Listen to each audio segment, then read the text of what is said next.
आध्यात्मिक उन्नति यदि किसी व्यक्ति को चाहिए तो उसका पहला नियम है ब्रह्म वेला में शय्या त्याग। आध्यात्मिक उन्नति चाहिए तो कम से कम 4 बजे तो हर हालत में बिस्तर छोड़ दो, आसन छोड़ दो,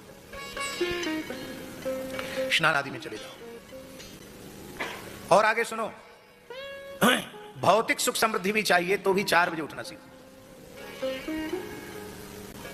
दैवी संपद विमोक्षाय निबंधाया सूरीमता।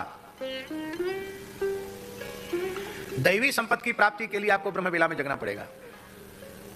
आप लोग कहेंगे कि हमने तो दिन चढ़े तक सोने वाले, 9-10 बजे तक सोने वाले लोग भी धनी मानी देखे हैं। वो धनी मानी है अवश्य, इसमें कोई संदेह नहीं है, पर वे आसुरी संपत्ति वाले हैं। क्या आप भी आसुरी संपत्ति वाले बनना चाहते हैं? इसलिए मनुष्य अपने जीवन में यदि अभ्युदय चाहता हो, उन्नति चाहता हो, तो ठीक 4 बजे उठना आसन से आरंभ कर दे।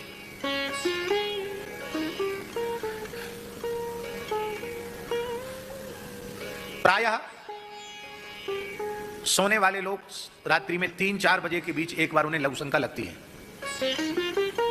प्रायः ऐसा होता है, शरीर की प्रक्रिया है।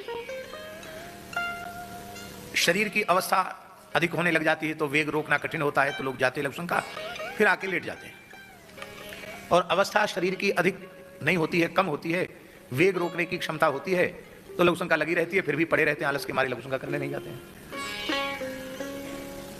लेकिन हमारा ऐसा मानना है वो लघुशंका का वेग नहीं है, वो प्रकृति का अलार्म है।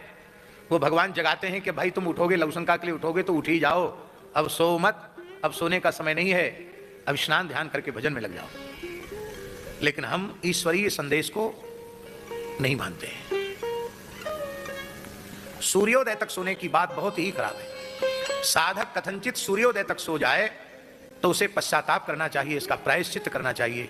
पूरे दिन केवल जल पी करके रहे और भगवान से प्रार्थना करके ऐसा दूसरा दिन हमारे जीवन में फिर ना आवे।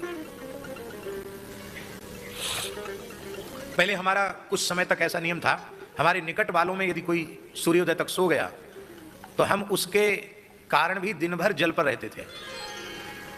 ऐसा नियम था हमारा, काफी समय तक नियम चला। त्यागी जी को पता है, हमारे पास 5-7 जो लोग रहते हैं उनमें कोई एक व्यक्ति सूर्योदय तक सो गया तो उसके प्रति तो हम कठोरता नहीं करते थे, अपने प्रति कठोरता करते थे। पूरे दिन केवल जल पर रहते थे। इस नियम को पूज्य पथमेड़ा महाराज जी ने हठपूर्वक छुड़वाया। बोले आप अपने प्रवचन मंच से सिद्धांत की, कल्याण की जो बात कहनी चाहिए वो सब कुछ कह देते हैं। अब कोई माने तो न माने तो उसका प्रभाव आपके चित्त पर नहीं पड़ना चाहिए। आप अपने ऊपर इतना कठोरता करेंगे और फिर कथा भी कहनी है, यात्रा भी करनी है, तो इसका प्रभाव शरीर पर पड़ेगा। इसलिए मेरी आज्ञा है कि इसको छोड़ दो।